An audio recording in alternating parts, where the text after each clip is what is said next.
So test for pituitary sufficiency.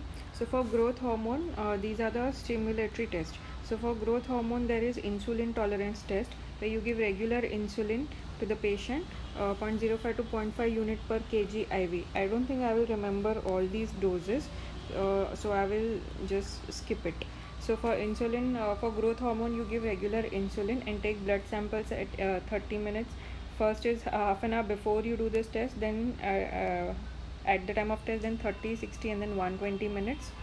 Now when the glucose is less than 40, your growth hormone should be more than 3 micrograms per liter. So, okay. Again, GHRH is again a stimulatory test. You give the patient GHRH IV, growth hormone releasing hormone, and the normal response should be growth hormone should be more than 3 micrograms per liter. Similar with L-arginine and L-dopa. Next is prolactin is TRH test. You give TRH and then check the blood for rise in prolactin level. Normal prolactin is more than 2 microgram per liter. Increase in more than 200 from baseline. That should be normal. So for prolactin, it is TRH test. Because prolactin doesn't have any inhibitory inhibitory controller regulator of its own. Releasing regulator of its own. So TRH causes release of prolactin. Inhibitor is dopamine. ACTH, for ACTH again we do an insulin tolerant test, and when the glucose is less than 40, the cortisol should be more than 7 to more than 20. More than 7 basically. On giving insulin, so basically on giving insulin, the growth hormone should be more than 3 microgram per liter. The cortisol should be more than 7 micrograms per liter per DL. CRH is again stimulatory, 1 microgram per kg IV, bovine CRH IV at 8 am, and check the ACTH levels 0, 15, 30, 60, 90 every 30 minutes only, more or less, in all of them. Basal ACTH increases to 2 to 4 times and peaks at 2200, and cortisol level ACTH will CRH दिया तो ACTH भी बढ़ेगा. ACTH will increase and cortisol will also increase to more than 20 to 25. मेटायरापोन से decrease होएगा, inhibitory है. मेटायरापोन 30 mg per kg given at midnight, and you do रात को मेटायरापोन दे दो एंड मॉर्निंग में 11 डीऑक्सीकॉर्टिसोल एंड कॉर्टिसोल का लेवल देख लो. ACTH also can be measured. So plasma cortisol should be less than 4 for an adequate response. And this is plasma cortisol, and normal response of 11 deoxycortisol should be more than 7.5 and ACTH should be more than 75. तो basically तुम negative drug blocker दोगे तो cortisol कम हो जाना चाहिए, in sense cortisol कम हुआ तो ACTH भी बढ़ना चाहिए. Okay, so giving metiraponin at midnight and checking the cortisol level and ACTH level in the morning. So cortisol should be less than 4 grams per DL, and ACTH level should be more than 75. Deoxycortisol should also be more than 7.5. I think it is just the direct precursor. Deoxycortisol must be the direct precursor of cortisol. That is why it is increasing. Standard ACTH stimulation test.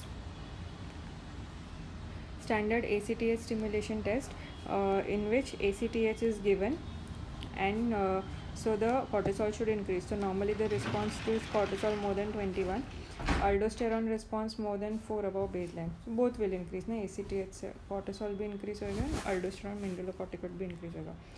Low dose ACTH से सिर्फ cortisol increase होना चाहिए, more than 21 grams per DL. 3-day ACTH stimulation test consists of 0.25 milligram ACTH 1 to 24 given IV over 8 hours 3 days. 0.25 milligram given IV over 8 hours 3 days.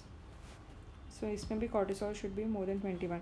ये इतना लंबा infusion कोई देगा नहीं. I think low dose ACTH is fine. This should be 1.24 instead of 1-24. Okay. So CRH दोगे तो cortisol and ACTH बढ़ना चाहिए. CRH मोर देन cortisol का एक ही याद रखना है, मोर देन 21, ख़त्म सभी जगह, ठीक है. तो इंसुलिन टॉलरेंस टेस्ट, इंसुलिन देने के बाद भी cortisol बढ़ना चाहिए, तो मोर देन 21 ही याद रख, मोर देन 21 ग्राम्स पर DL.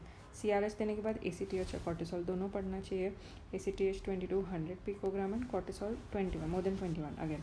मिटारापोन से cortisol should be less than 4 ACTH should be more than 75, no less than 4 grams per day. Okay.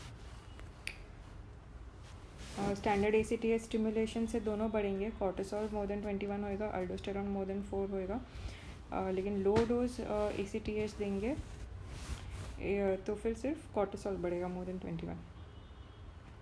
3 days ACTH stimulation से भी cortisol more than 21. For TSH, baseline thyroid T3 T4 TSH, we know the baseline measurements, low free T3 in the setting of TSH. So low T3 and TSH भी कम है, T3 भी कम है और TSH भी कम है, तो it will indicate primary insufficiency. we know.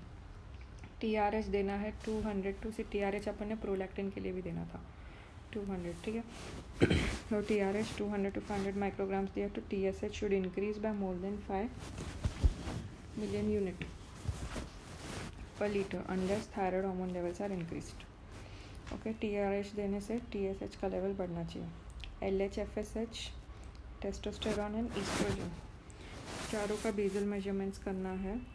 So low testosterone और सब कुछ लो है तो प्राइमरी, मतलब पिट्यूटरी के हार्मोन भी कम है, नीचे का टेस्टोस्टेरॉन भी कम है, तो इट इज़ प्राइमरी. अगर सिर्फ गोनाडोट्रोपिक कॉज होता था तो LH, FSH would have been high. Okay, GnRH test, GnRH देना है 100 माइक्रोग्राम्स और उसके बाद चेक करना है, तो LH should increase by 10 and FSH should increase by 2 IU पर litre. Multiple hormone combined anterior pituitary test, तो सारे रिलीजिंग हार्मोन्स ये लोग ने दे दिए, GHRH, CRH, GnRH and TRH. Releasing hormone एक साथ दे दिया और उनके रिस्पेक्टिव ये चेक किए. So I'm stopping this video here. You can revise this again, and in the next thing we will do the treatment.